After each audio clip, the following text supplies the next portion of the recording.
Well, that feed nutritionist came back yesterday, and not too surprised what he said. Didn't tell me anything I didn't really know, that my feed is pretty much crap.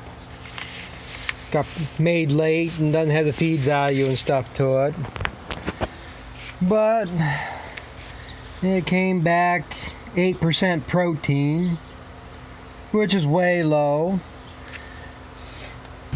You really need at least 12 to make any milk, and you'd want to see that up to at least 15, 16 minimum. So that's way down. Let's see, a lot of the stuff I know what it is, but I don't know what it is. But NDF is way high, and that's the stuff that's the fiber, if I understand right, the fiber that the cow doesn't digest. So there's a lot more stuff in there, that they can't digest. So when they eat, they end up getting filled up faster. So they say they don't eat as much then. Another one was potassium was way low. And that would have a big effect on the cows. Energy levels low in it. So they say all around, it ain't the best stuff. Now this graph here kind of shows, I'm not exactly sure, I think it's digestibility over 48 hours or something. But this is your goal, the green line. And this is where you want to be, that's the 85 percentile. I think the minimum, yeah, the pink line is the minimum you want to see. The black line's mine. So it's below the minimum. So, I mean, there's stuff we can do. We're going to have to add a lot more corn to the feed. I'm going to have to feed a lot more soybean meal. He's going to add animal fat to it to boost the energy level. And feed grade urea to help that bypass fat. The bypass, or not fat, bypass protein feeds the microbes that helps digest this stuff. But you got to watch how much you feed of that. It could get touchy. But it's only a tenth of a pound per cow per day, I think it was. It ain't all that much. Fed it before, it's not that big of a deal, but I mean, you don't want to go too crazy with that. But he worked up a feed mix, figuring that it would, he says it should support like 52, 53 pounds of milk.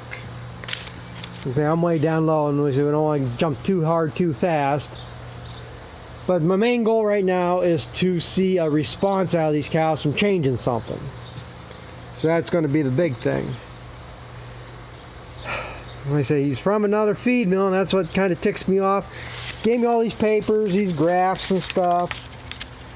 You know, this here tells about the same thing as that other one. And that's just the feed schedule, how much silage, how much grain to feed per cow. Grain mix he came up with is going to be $331 a ton, which is a little bit more what I'm paying a ton. But I think we're going to feed a little bit less overall, because I'm going to move some of these dry cows out here, so I'll be feeding less grain. And if I see a bump of milk, we'll be better off. But that's what ticks me off. He didn't have the recipe for the grain mix. It's kind of what I wanted to do. I'd rather pay him a consulting fee and then have the feed mill I'm working with right now mix the feed. And then if I'm seeing a response, then I go back to him, and they can either, if they can mix the feed cheaper than what the current mill is, or, you know, then give them the business. I mean, I don't want to switch and find out this ain't working and back. But it is what it's going to be, as I guess.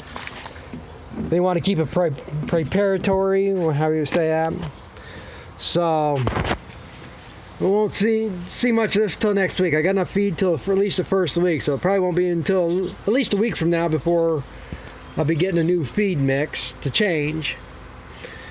But like I say, there's some other things. If I can get this damn second crop chopped, I was hoping to be starting that tomorrow or the next day, but we got over 2 inches of rain last night, so I got that second crop. I got about like 30 or 40 acre second crop. So if I can get that off, and we can get, give it a 2 or 3 weeks fermentation, then get it where I can mix these two. He says that there should make milk. I mean, that should be at least at 14-15% protein. So if we can get that off and it'll be more digestible, then we can start mixing it with this, we'll be able to cut back some on the grain.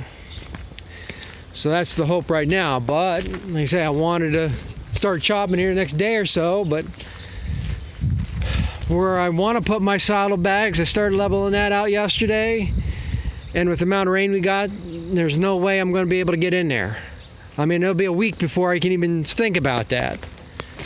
So now I'm going to have to do what I didn't want to do, and that's put a bag beside this one, because this field, I guess it ain't gonna be any wetter than that one. I mean, I'll just make a bunch of ruts in here, but in the end, it might be better off if I start mixing them. Then I got both bags right here, and it'll be a lot easier to mix.